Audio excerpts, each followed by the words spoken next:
Next up, we're spending a day with snooker legend Ronnie O'Sullivan. We've let him loose with the all-new hydrogen-powered electric SUV from Hyundai, the Nexo. But before we hit the road, he's going to show us what he's driving right now.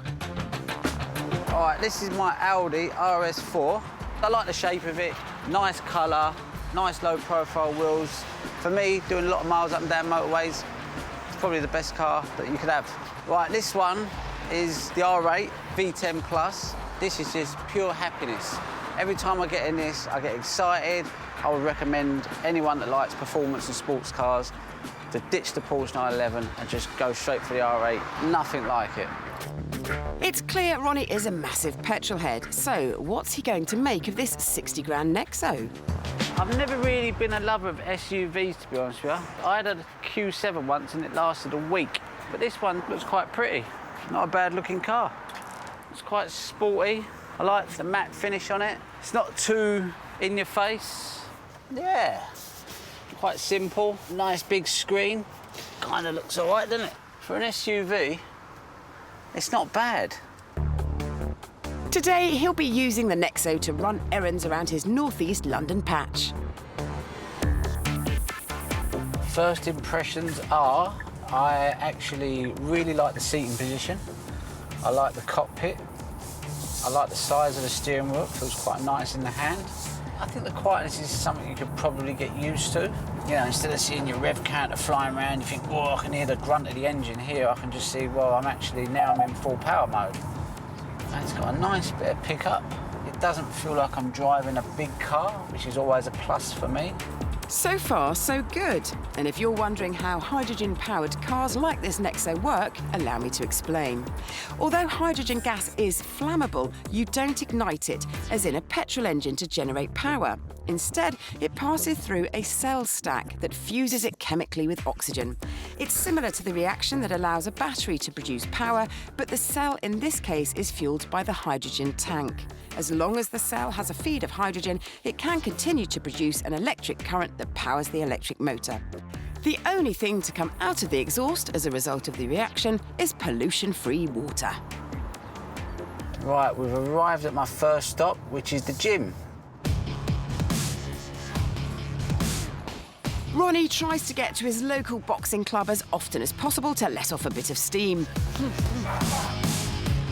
And after a few rounds of sparring, it's time to find out if his boxing chums think this high-tech SUV can go the distance.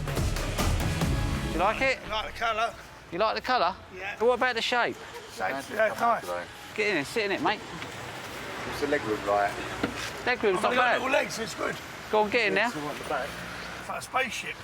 It does feel comfortable. Bit futuristic, isn't it? That's good, that is. Would you swap it for the roller? Yes. Would you? On a day-to-day basis, 100%. Thumbs up. Thumbs up for the Hyundai. Definitely a thumbs up. So, a resounding endorsement from the boys at the gym. But with an electric motor powertrain, Ronnie does have one Nexo niggle that he's missing from his supercars.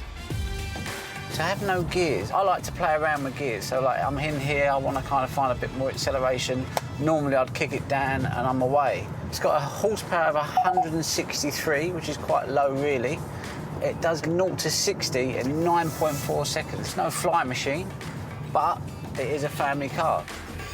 Now it's time for a bit of grocery shopping. And as Ronnie has been finding out, the Nexo has some exciting technology to go with those futuristic looks. How clever is that? If reverse parking isn't your forte, this car will do it for you. Brilliant. Look at that. Banging perfect. Incredible. Right, shopping time. Raspberries, packet of them. Perfect. Don't need a human to park the car. You don't need a human to take your money. It's not just a bit of parking magic, though. The Nexo is packed with the latest technology to keep you safe, too, including a system that'll help you stay in the correct lane if your concentration wanders. If you don't indicate, then I've tried to pull over into the right-hand lane, and it's steering me back to the left-hand lane. Wow, that is clever. So if you're falling asleep at the wheel and you don't want to be going in that lane, it sort of pulls it back over. Is this car actually driving itself? Another thing I like about this as well, it's got that little camera on the wind mirror. Put the indicator on, I can see what's coming down there. I like it. Next stop for Ronnie is a few practice frames at his snooker club.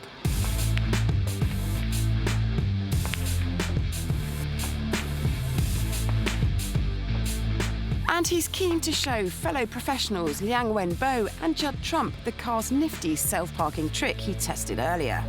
You like that? Oh, mate. You like this? It's clever, don't it? That's good. But how will the Nexo cope without the clear white lines to guide it into place? Can't leave it there, mate. Come on. It seems this spot has the Nexo snookered. All right, cool. Good. Sorted. Yeah, I'll come back practice tomorrow. On to the last job of the day, fueling the Nexo.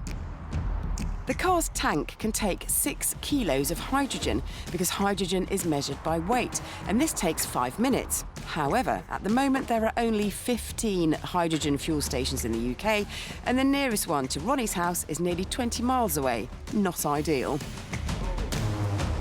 It's a lot cleaner than petrol, isn't it? Put that back in there. Job done, mate. That wasn't as long as I thought it'd be. So basically, we've just put 22 pounds worth of hydrogen in this car. This takes 6 kilos. We put nearly 2 kilos in. So if I'd have had a full tank, that would mean it would cost me £70 for 400 miles, which ain't bad, really, is it? All we need now is a few more of those. Having driven it, I was really impressed with it. Really good around town, quick off the mark. Actually like the shape of it. I think it's a nice looking car. Probably the only drawback with the car is obviously having to fill it up with hydrogen. Until they actually build enough of these places where you can buy the hydrogen, it's a bit of a wait and see sort of thing. I personally wouldn't pay £60,000 for it. If the price was right, I'd probably buy one. It's a great car.